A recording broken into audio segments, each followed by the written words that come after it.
बिस्मिल्लाहिर्रहमानिर्रहीम। अस्सलामुअलैकुम। मैं हूं करामत मुगल और मेरे साथ हैं ईसा नकवी। नकवी साहब, गुज़श्ता रात आसिफ अली जरदारी का बहुत ही दिलचस्प इंटरव्यू नशर हुआ, एक ऐसे वक्त में जब सुप्रीम कोर्ट 8 फरवरी के इंतखाबात के बारे में कह चुकी है कि ये पत्थर पर लकीर है। साबिक सदर ने नया राग क्यों छेड़ दिया? वो एक शेर है ना, गालिब का, जी। कि बेखुदी बेसबब नहीं गालिब। कुछ तो है जिसकी पर्दादारी है। सही। ये जब धुआं उठता हुआ नजर आता है ना, तो कहीं ना कहीं बैकएंड के ऊपर कहीं आग लगी होती है तो धुआं नजर आता है। धुआं इन इटसेल्फ तो खाली तो एग्जिस्ट नहीं करता ना। हम्म। तो वो आग का एक अलाव रोशन है और हमें धुआं नजर आ रहा है। आसिफ जरदारी साहब का इंटरव्यू नशर जो है वो सोमवार को हुआ है, जी। लेकिन वो रिकॉर्ड इतवार को हुआ है। हम्म। इतवार को एक इंटरव्यू और भी चला है, जी।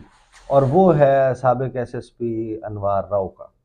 राव अनवार। रावणवार। राव अनवार जो कि एक बहुत ही मुतनाज़ा और मशहूर कैरेक्टर है सिंध में, ख़ास तौर पे कराची में पुलिस और पुलिस के पुलिस मुकाबलों पे। मुकाबलों के और फलां फलां फलां के हवाले से। हम्म। ये दो इंटरव्यू जब आप इनको देखते हैं कि इंटरव्यू, फिर सॉफ्टवेयर अपडेट, फिर एक और इंटरव्यू, और बाप जो है वो अपने बेटे को लगाम डाल रहा है। हम्म। और जरदारी साहब ने कुछ कलाबाजियां इस इंटरव्यू में भी लगाई हैं, कुछ अजीब व गरीब बातें भी की हैं, फिर कुछ बहुत दिलचस्प और पते की बातें भी की हैं। सही। और जमाइमा खान, उन्होंने जवाब भी दिया इस इंटरव्यू के ऊपर। अच्छा। यानी कि खुद से रिएक्ट नहीं किया, किसी ने ट्विटर के ऊपर उनको टैग किया एक सवाल की सूरत में। इस इंटरव्यू का एक क्लिप जो जमाइमा खान से मुतल्लिक था, उसके ऊपर उनको पूछा और उन्होंने इसके ऊपर जवाब भी दिया। तो सारे के ऊपर बात करते हैं। पहले तो ज़रा देखते हैं ना कि राव अनवार साहब ने क्या कहा था। हम्म। राव अनवार साहब ने जो इंटरव्यू दिया था, जरदारी साहब जो है उनको ज़ाहिर है कि कराची में सिंध में जो कुछ हो रहा है, कहाँ किसका इंटरव्यू रिकॉर्ड हो रहा है, कौन कहाँ लॉन्च हो रहा है, या जो भी हो रहा है वो उनको पता होता है। जी। तो जरदारी साहब ने, ज़ाहिर है कि रिक्वेस्ट तो सभी की पड़ी होती है ना, वो उसमें से उन्होंने फैसला कर लिया कि फ़लाँ फ़लाँ को इंटरव्यू कर लें। ये फ़लाँ फ़लाँ भी हो रहा है, तो कुछ चीज़ें जो हैं, अब सुप्रीम कोर्ट कह रही है कि जनाब अज़्म मुसम्मम है और पत्थर पे लकीर है। 8 फरवरी के इलेक्शन, जरदारी साहब हमें एक नया राग सुना रहे हैं। जी। और ये राग जो है वो कहीं ना कहीं इस बात से जुड़ा हुआ है, जो बहस चल रही थी कि हर बंदा ये इस बात पर पुरयकीन है, और मैं इन्फॉर्म्ड सर्कल्स की बात कर रहा हूँ, मैं उन लोगों की बात कर रहा हूँ जो कनेक्टेड हैं पाकिस्तान के पॉलिसी मेकर्स से, जो सहाफ़ी हैं, जो पॉलिटिशियंस हैं, जो ब्यूरोक्रेट्स हैं, सीनियर लोग और इन्फॉर्म्ड लोग। जी। वो ये कहते हैं कि इलेक्शन होगा, लेकिन पहले इमरान खान का बंदोबस्त तो हो। अच्छा।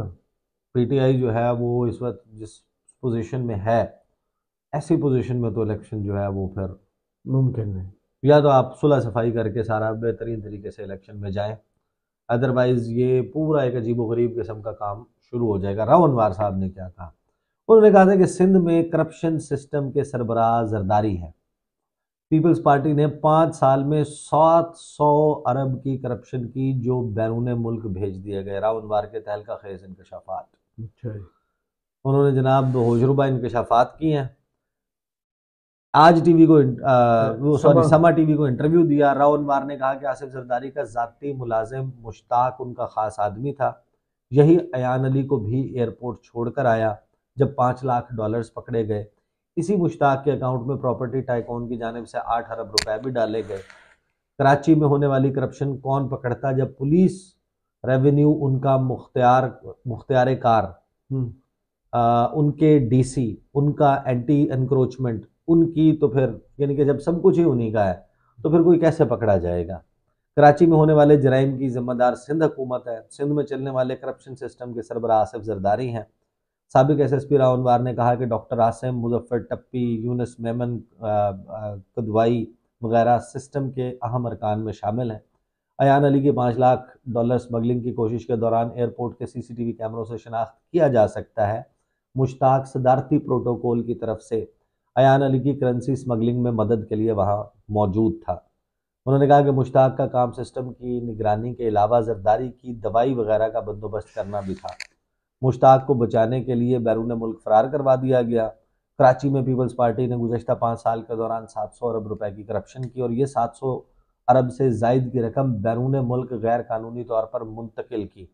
साथ ही उन्होंने ये भी दावा किया कि ज़्यादातर जो रकम है वो कनाडा, मुत्तहिदा अरब अमारात, बरतानिया, अमेरिका और सऊदी अरब मुंतकिल की गई। अब ये इंटरव्यू जो है, इसको आप कनेक्ट करें कि जो शिकायत थी कराची वाला सिस्टम के हवाले से, वो हुई थी जिस वक्त army chief general Syed Asim Munir ने कारोबारी शख्सियात से मुलाकातें की और उन्होंने कराची का दौरा किया, कराची के बिज़नेस कम्युनिटी से मुलाकातें हुई और वहाँ से जो खबरें सामने आई कि इन्होंने जो ताजर और बिजनेसमैन और कारोबारी शख्सियात है, मारूफ बिजनेसमैन है, उन्होंने ये जो राउनवार साहब बात कर रहे हैं, ये तो स्पेसिफिक्स पे बात कर रहे हैं ना, उन्होंने इसके जो मैक्रो लेवल के ऊपर जनरली कि ये हो रहा है, ये हो रहा है, इस तरह के मसाइल हैं, जब इनकी बात की तो कोट किया गया बाहर आके कि इसके ऊपर जनरल आसिम मुनीर साहब ने रिएक्ट किया और उन्होंने कहा अच्छा कराची वाले सिस्टम की बात कर कराची वाले सिस्टम की बात कर रहे हैं, उन्होंने कहा उस पर भी तगड़ा हाथ पड़ने वाला है। तो अब ये जो मौजूदा पॉलिटिकल एनवायरनमेंट है ना, जिसमें बिलावल आपको नजर आ रहे हैं फलां जगह पर जाते हुए, जलसे, वर्कर कन्वेंशन और अपना पॉलिटिकल मसल बिल्ड करने की कोशिश कर रहे हैं। वो डंबल्स उन्होंने उठाए हुए हैं, वजन उन्होंने उठाया हुआ है, वेट लिफ्टिंग कर रहे हैं और वो अपने पॉलिटिकल मसल डेवलप कर रहे हैं। और आसिफ अली जरदारी जो है वो मामले की नज़ाकत को भी भांप रहे हैं, ख़तरे को भी भांप रहे हैं और उनको बहुत सारे मामलात का इदराक है। ये बात सेंस नहीं बनाती कि Asif Zardari and knowing the kind of background he has, knowing the culture he comes from, एक ही बेटा अकलौता, तो उसके साथ बाप की मोहब्बत का आलम, उसमें कोई शक हो सकता है? यानी कि डू यू रियली थिंक, या किसी को ये लगता है कि बाप बेटे से जेलस हो सकता है? ये मुमकिन नहीं है ना, मुमकिन नहीं। ओवर प्रोटेक्टिव हो जाते हैं वालिदैन, उनको कुछ ऐसे एज के साथ एक एज फैक्टर भी होता है कि at a certain point in time in your life आप उन डेवलपमेंट से, उन खतरात से भी जो है ना वो आपको खौफ आने लग जाता है कि ये इसका अंजाम कहीं बुरा ना हो। सही। अभी एक तो हमें डेवलप होता हुआ नजर आ रहा है पॉलिटिकल अलायंस सिंध में अगेंस्ट पीपल्स पार्टी, और स्टेटमेंट्स जिस किस्म की आ रही हैं, अब नून लीग ने भी देना शुरू कर दी हैं कि पीपल्स पार्टी जो है उसके लिए तरन वाला नहीं होगा। फिर जो कराची और अर्बन एरियाज हैं वहाँ की जब आप बात करते हैं, जो पॉपुलैरिटी सर्वेज हैं वो सजेस्ट करते हैं कि पीटीआई है जी, इंटीरियर में नहीं है, जो अर्बन सिंध है जितना भी शहरी है जितना सिंध, वहाँ पर पीटीआई का जोर बहुत ज़्यादा है। तो इसके हवाले से अब चैम गोइयाँ चल रही हैं। तो जरदारी साहब का ज़रा मैं पहले अब इंटरव्यू जो है ना वो करना, और बड़ी दिलचस्प बात हुई मैं 8 बजे प्रोग्राम मेरा लाइव था, 8 बजे जरदारी साहब का इंटरव्यू नशर हो रहा था, तो मुझे टॉक बैक में पीसीआर से जो है हमारा जो शफकत अली कुरैशी साहब है, उन्होंने मुझे बताया कि जरदारी साहब का इंटरव्यू चल रहा है। अच्छा, मेरे साथ प्रोग्राम में नून लीग से जो है वो खलील ताहिर सिंधु साहब थे, एडवोकेट राजा आमिर अब्बास साहब थे मेरे साथ प्रोग्राम में, और पीपल्स पार्टी से बड़े सॉफ्ट स्पोकन, बड़े ज़बरदस्त, बड़े दिलचस्प ताज हैदर साहब थे, बड़े सीनियर सियासतदान हैं और आई रियली लाइक हिम। वो जितना यानी कि ना जितना हम्बली, जितना सॉफ्ट स्पोकन हो गए वो गुफ्तगू करते हैं, तो likeable kind of a figure. तो ताज हैदर साहब से गुफ्तगू चल रही थी कि इलेक्शन जो है वो 8 फरवरी को ही होगा, और इसी के अराउंड कोई क्वेश्चन वो था, तो उनकी क्योंकि मुलाकात हुई थी एक वक्त की ना, इलेक्शन कमीशन ऑफ पाकिस्तान गए थे, गुज़श्ता रोज जो है वो गए थे, तो मैंने उनसे सवाल किया, इसी जमन में बात हो रही थी कि आपकी ये बात हुई, फलां बात हुई, फलां बात हुई, तो उन्होंने इस दौरान कहा कि 8 फरवरी जो है ना इसमें कोई कॉम्प्रोमाइज़ नहीं है, इलेक्शन की डेट आगे करने के ऊपर पीपल्स पार्टी की किताबों में, डिक्शनरी में अब ये चीज़ मौजूद नहीं है कि 8 फरवरी को आगे पीछे किया जा सकता है। साथ ही वो शफकत अली कुरैशी ने मुझे व्हाट्सएप के ऊपर भेजा कि जरदारी साहब जो है ना वो ये फरमा रहे हैं कि 8-10 दिन आगे पीछे हो जाए कोई फर्क नहीं पड़ता। जैसे ही मैंने उनसे ये सवाल किया, मैंने कहा ताज हैदर साहब आप ये कह रहे हैं, जरदारी साहब ये फरमा रहे हैं, बिल्कुल इसी वक्त जब हम ये गुफ्तगू कर रहे हैं तो जरदारी साहब जो है वो इंटरव्यू दे रहे हैं उसमें शिराजी साहिबा को, और उन्होंने ये फरमाया। उन्होंने कहा देखें ये इंटरव्यू मैंने नहीं देखा, लेकिन as we speak right now हमारी पार्टी पॉलिसी है कि 8 फरवरी से आगे इलेक्शन नहीं जाना चाहिए। अच्छा, जरदारी साहब का इंटरव्यू, फिर उसमें जुमैमा खान और इनसे मुतल्लिक स्पेसिफिक बातें भी हैं, वो मैं ज़रा आपको बता दूं, फिर जुमैमा खान का जो रिएक्शन आया और क्या मुमकिन तौर पर चल रहा है बिलावल के हवाले से और जरदारी के हवाले से। पीपल्स पार्टी इलेक्शन जीती तो मैं भी वजीर आजम हो सकता हूँ, आसिफ जरदारी। वाह, एक उन्होंने वो बात की। नहीं, मैं आपको बताऊं एक बात जी। इसमें, ये यानी कि अगर आप इसको गेस वर्क करें ना कि why would he say that, जब एक जो पार्टी का चेयरमैन है बिलावल, वो जाके हर जगह खुद को पिच कर रहा है एज कैंडिडेट कि मुझे मौका दें, बुजुर्ग सियासतदान रिटायर हो जाए, हाँ, तो पूरी ट्रैजेक्टरी है, खाली डायरेक्ट मुझे मौका ना दे। अच्छा, इनके तर्ज सियासत ने मुल्क को तबाह किया है। जाती दुश्मनियों की सियासत से किनारा कशी करना होगी, जो तर्ज सियासत है उसको तब्दील करना होगा।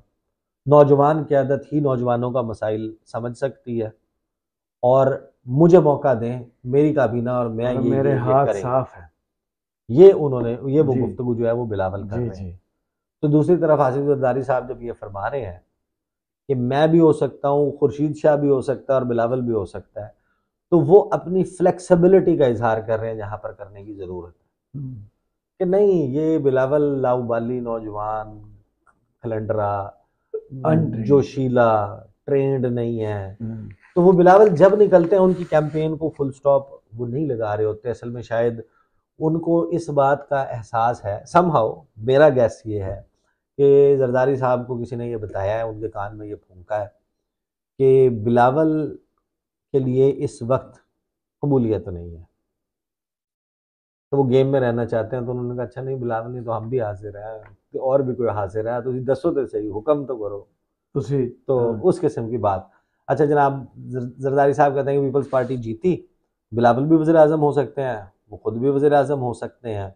फिर उन्होंने कहा कि इलेक्शन 8 फरवरी को ना भी हो तब भी कोई फर्क नहीं पड़ता। इलेक्शन की तारीख इलेक्शन कमीशन का इख्तियार है, 8 फरवरी से 8-10 दिन आगे भी हो जाएं तो कोई बात नहीं, आज हो या कल हो इलेक्शन होंगे जरूर।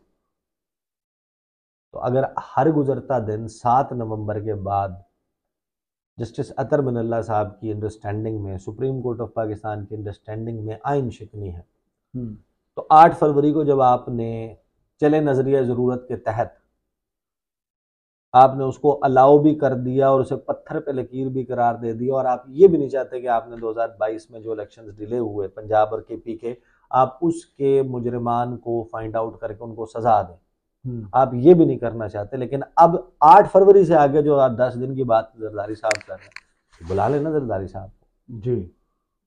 आपने उसके बाद भी गुज़श्ता रोज भी सुप्रीम कोर्ट से जो रिमार्क्स आए हैं उसमें इंतखाबात के हवाले से और उस पर कोई बेयकीनी ना फैलाई जाए, और वो भी जनाब उसके ऊपर भी सख्त जो गुफ्तगू की गई है सुप्रीम कोर्ट से, तो जरदारी साहब फरमा रहे हैं ना, और कहीं किसी छुप के किसी ड्राइंग रूम में किसी के कान में सरगोशी नहीं कर रहे, टीवी पर बैठ के टीवी पे और दे रहे, और डबल पी के सदर हैं भाई।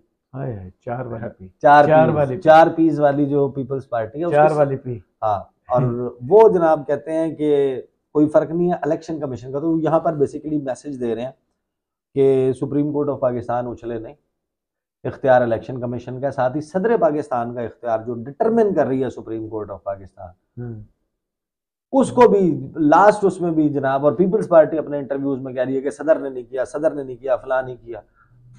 आसिफ जरदारी को जो सुना, आसिफ जरदारी कहते हैं इलेक्शन कमीशन का इख्तियार, अल्लाह, आईने पाकिस्तान में वो इख्तियार सदर पाकिस्तान जी, जिसको हम पीट पीट के बस हम क्या कहें। अच्छा, आगे इमरान खान पे तनकीद करते उन्होंने कहा कि जो लाडला जेल में है उसे 30 साल पहले लॉन्च किया गया था, कम ज़र्फ को मुल्क देकर मुल्क का बेड़ा गर्क किया गया। अच्छा, अब दिलचस्प बात पता है क्या है, ये बात कहाँ से स्टार्ट हुई थी कि आसमा शराजी ने सवाल किया जरदारी साहब से कि आपकी गुफ्तगू डिफरेंट होती है, और वो जो लाडला है वो जाके बताते हैं बिलावल, वो नवाज शरीफ का जो है ना, वो कहते हैं क्योंकि तो वो लाडले के नाम तो नहीं लेता। हाँ, अच्छा, हालांकि लिया हुआ है, नवाज शरीफ का नाम लिया हुआ है, लेकिन 3 मरतबा तो नहीं वजीर आज़म बने ना इमरान खान। लेकिन आसिफ जरदारी क्या कहते हैं कि उसने तो नाम लेके मेंशन नहीं किया, वो इसकी बात करता है। जिस तरह वो वोट को इज्जत दो का मुतालिब डिफरेंट बताते हैं ना, कि नवाज शरीफ जो कुछ बताते रहे उसके बाद अचानक आके शहबाज शरीफ ने एक और मतलब बताया कि नहीं वोट को इज्जत दो का असल मतलब ये है। तो जो लाडला है उसकी तशरीह आसिफ अली जरदारी साहब ने कल किया। तो ये बिलावल भुट्टो जरदारी का लाडला कहना बहुत ट्रबल क्रिएट कर रहा है, और ट्रबल इसलिए क्रिएट कर रहा है कि अगर ले आएंगे और ये जनाब फिर सारे बाकी साथ तो हो ना, इमरान खान तो नहीं है साथ, जी बाकी सारे तो साथ हों, उसमें भी अगर इस तरह की डिविजन्स होंगी, लाडला और फला फला, तो फिर मुश्किल क्रिएट हो जाएगी। लेजिटिमेसी चाहिए ना आपको जी सिस्टम को। तो आगे जरदारी साहब कहते हैं कि अफगान हमारे पड़ोसी हैं, इमरान खान ने अफगानों के वोट रजिस्टर कराए हुए हैं, इसलिए अफगानों की ज़्यादा बात करता है, इसलिए वो कहता है कि लश्कर जंगी के दफ्तर खोले जाएं। उस शख्स ने जाली लिस्टें बनाई हुई हैं जिसमें अफगानों को पाकिस्तानी शहरी डिक्लेयर किया तो हुआ आप है। सही करा। मेरे ख्याल में इलेक्शन कमीशन इस मामले पर कुछ कर रहा है नहीं, वो ऐसे थोड़ी फौरी तौर पर थोड़ी सही हो जाता है। इनको आप पहले का पता ना, आप थोड़ी पता चला। देखें, परवेज खटक मुतालबा करते हैं, इलेक्शन कमीशन को अप्रोच करते हैं डिले के लिए। अमीर मुकाम जो है वो कहते हैं कि 8 फरवरी को बर्फबारी है जी, और आसिफ जरदारी बताते हैं मौसमियात में होते हैं। तो अफगान शहरियों के जो रजिस्ट्रेशन की बात वो पॉइंट आउट कर रहे हैं ना, वो सिंध में नहीं कर रहे, पंजाब में नहीं कर रहे, केपी की बात कर रहे हैं, खैबर पख्तूनख्वा। खैबर पख्तूनख्वा से आने वाले इमेजेस जो हैं वो इस वक्त उन्होंने एक सियासी कोहराम बर्पा किया हुआ, और वो जो इमेजेस हैं उसमें जो क्राउड है, जो उसका सेंटिमेंट है, जो उसका रोअर है, जो उसका थंडर है, वो इस वक्त बहुत सारे मसाइल क्रिएट कर रहा है मोल साहब जी। आगे जनाब वो कहते हैं कि नवाज शरीफ ने भी कहा है कि वो चौथी बार वज़ीर आज़म बनेंगे, शहबाज शरीफ को मैंने वज़ीर आज़म बनाया, मैंने नंबर करके दिए, वज़ीर आज़म का उम्मीदवार भी हो सकता हूँ, बिलावल भी हो सकते हैं, खुर्शीद शाह भी कहते हैं कि वो वज़ीर आज़म के उम्मीदवार हो सकते हैं। साथ ही वो कहते हैं कि इमरान खान को नहीं हटाया होता तो वो पाकिस्तान बेच चुका होता, मुल्क डिफॉल्ट हो चुका होता। कभी कभी कठपुतली को पता नहीं होता कि उसका हैंडलर उससे क्या करवा रहा है। हाँ, इस शख्स ने बचा हुआ क्या है, उस शख्स ने 10 बार कहा कि GHQ जाओ, क्या हम नहीं चाहते थे कि ज़ियाउल हक को हटाया जाए। फिर उन्होंने कहा कि इमरान खान ने तहरीक अदम एतमाद के दिलों में पीपल्स पार्टी को हुकूमत की आधी मुद्दत देने की पेशकश की थी। ये बड़ा इंकशाफ नहीं, इंकशाफ नहीं है। हाँ, तो ये इंकशाफ प्रो मैक्स है। इंकशाफ की पहली सीरीज में इन्होंने जो इंकशाफ किया था वो ये कहा था कि 6 वजारतों की ऑफर हुई जी जी, और अब कह रहे हैं कि मुझे आधी मुद्दत ऑफर हुई थी। जरदारी साहब पहले ये डिसाइड कर लें कि और उस सिस्टम में जरदारी साहब नहीं थे कि ऑफर हुई क्या थी। हाँ, किसने की थी ऑफर, स्पेसिफिक्स बताएं, because this is very interesting. 6 वजारतों की ऑफर या पीपल्स पार्टी को अप्रोच किया होगा ये तो मैं भी मानता हूँ और मेरी इत्तलात भी है।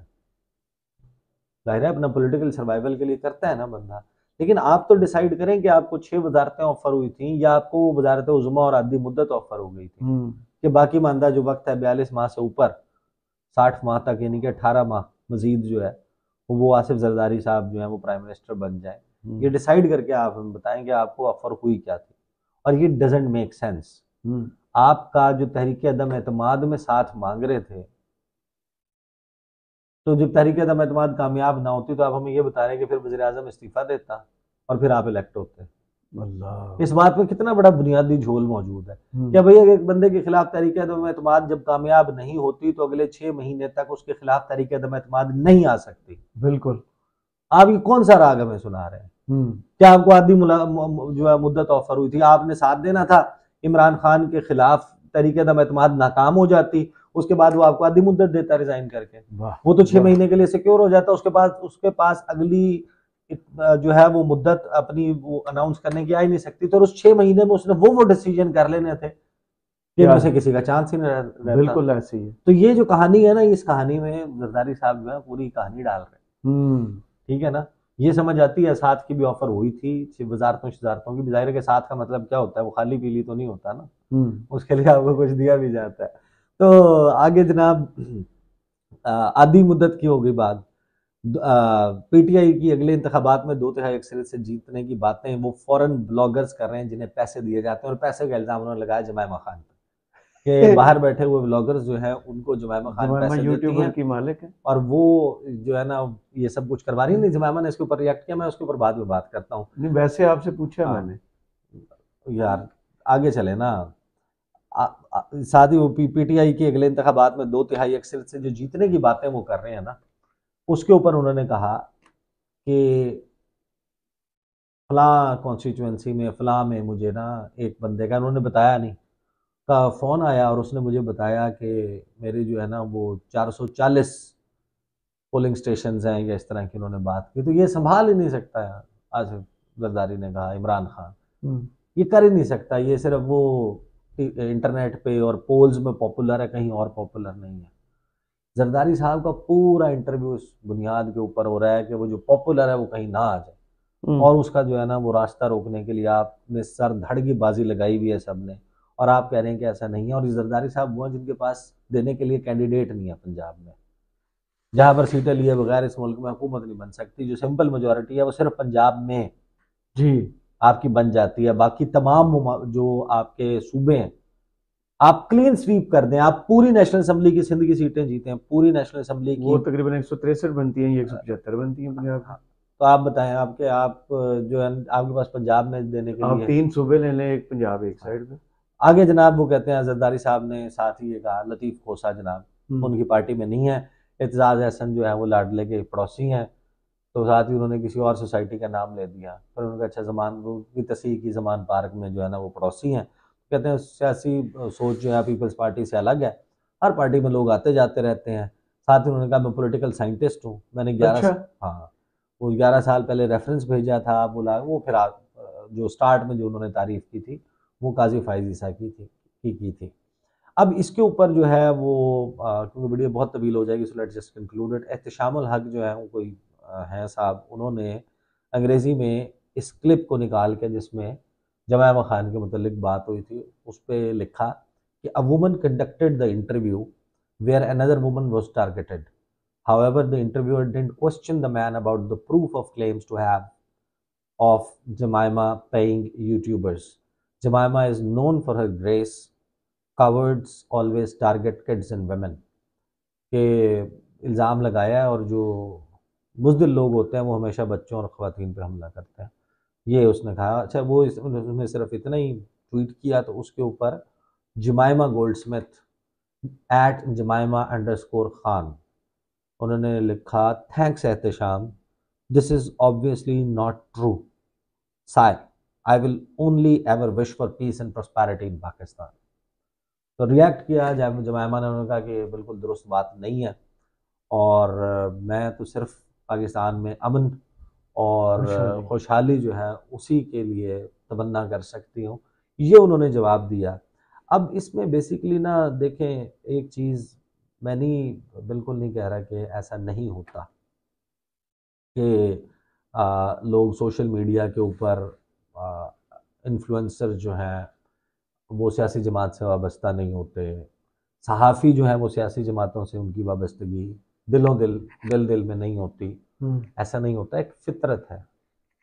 लेकिन उसको कनेक्ट कर देना और हर एक के ऊपर ये इल्ज़ाम लगा देना, तो जरदारी साहब को शायद उनका जो एज ग्रुप है उसको आइडिया नहीं है कि जो लोग सोशल मीडिया पर काम करते हैं उनको किसी से मदद मांगने की या पैसे लेने की ज़रूरत पेश नहीं आती अमूमन। अगर आप अच्छा काम कर रहे हैं तो आपके लिए कम से कम एक थोड़ा सा बेहतर हो जाता है काम, ऐसा कि आपको उसकी ज़रूरत नहीं रहती। बहरहाल ये जो इंटरव्यू है ये बेसिकली बाप ने बेटे को जो है लगाम भी डाली है, और वो ट्रेनिंग वाली बात और वो भी जारी है। बट लेट्स सी कि अब इसका कोई आपको प्रैक्टिकली कोई चीज़ इसकी ऑन ग्राउंड नज़र आती है कि इलेक्शंस बाकी जरदारी साहब जैसे 8-10 दिन आगे कर रहे हैं, और फिर 8-10 दिन का मतलब एग्जैक्टली क्या होगा, 8-10 दिन का मतलब जो है वो अक्टूबर होगा, सितंबर होगा, अगस्त होगा, क्या होगा, ये भी एक इंटरेस्टिंग बात है। सही, बहुत शुक्रिया ईसा नकवी आपके तजिए का। कमेंट्स बॉक्स में ज़रूर बताइए ये वीडियो आपको कैसी लगी। इजाज़त दीजिए, अल्लाह हाफिज़।